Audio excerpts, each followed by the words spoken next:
अस्सलाम वालेकुम viewers, welcome to Saira Noori kitchen. आज मेरे किचन में बनने जा रहा है कचनार गोश्त, जो कि बहुत मज़े का होता है और ये एक बहुत फ़ायदेमंद सब्ज़ी है। तो आपने इस वीडियो को पूरा देखना है। इसमें मैं आपको कचनार पकाने के साथ साथ इसके फ़ायदे भी बताऊंगी। सबसे पहले हम खाली देगची में आधा किलो मटन डालेंगे और उसके बाद उसमें 2 प्याज बारीक कटे हुए डालेंगे। 2 बारीक कटे हुए इसमें हम टमाटर शामिल करेंगे। 1 गट्ठा इसमें लहसुन का डालेंगे और इसके बाद मसाले शामिल करेंगे, जिनमें 1 टेबलस्पून लाल मिर्च डालेंगे, 1 टेबलस्पून नमक डालेंगे, 1 टेबलस्पून हल्दी शामिल करेंगे और 1 टेबलस्पून इसमें खुश्क धनिया पाउडर डालेंगे। और ये मसाले डालने के बाद हम इसमें 1 गिलास पानी या जितना पानी आपको चाहिए मटन गलाने के लिए वो डालकर इसको ढक्कन लगा के इसको हम मीडियम आंच पर रख देंगे जब तक कि गोश्त गल ना जाए। कचनार गोश्त व्यूअर्स बहुत मज़े का होता है। ये हमने ढक्कन लगा के इसको दम लगा दिया और यहाँ पे मटन का पानी खुश्क हो चुका है। अब हम इस मटन में 1 कप ऑयल डालेंगे और 1 कप ऑयल डालने के बाद हम इसको अच्छी तरह से भूनेंगे। जब पानी खुश्क हो जाएगा और ऑयल किनारे छोड़ देगा, यानी ऑयल बाहर आ जाएगा, तो हम इसको अच्छी तरह से भूनेंगे।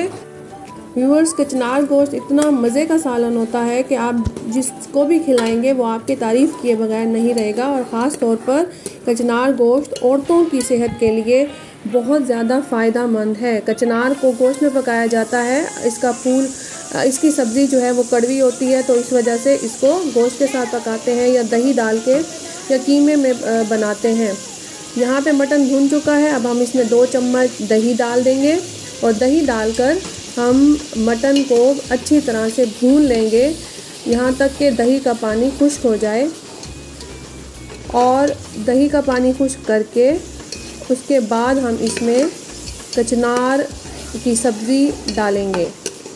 कचनार की जो सब्ज़ी है वो जो है वो कली होती है किसी एक फूल की, जो दरमियाने साइज़ के दरख्त पर लगती है और बाद में फूल बन जाती है। लेकिन फूल बनने से पहले जो इसकी कली होती है उसको कचनार कहते हैं और उसको तोड़ के दरख्त से पकाया जाता है। तो अब हम इसमें आधा किलो के करीब कचनार डालेंगे, जिसको मैंने धो लिया है अच्छी तरह से और साफ़ कर लिया और उसके बाद इसको अच्छी तरह से धो लिया है। अब कचनार को हम थोड़ी देर के लिए मटन के साथ भूनेंगे, लेकिन थोड़ी देर के लिए भूनना है। उसके बाद भूनने के बाद हम इसमें थोड़ा सा अपनी मर्ज़ी के मुताबिक जो हमने ग्रेवी रखनी है उतना पानी डालेंगे और इसको हल्की आंच पे दम पे रख देंगे।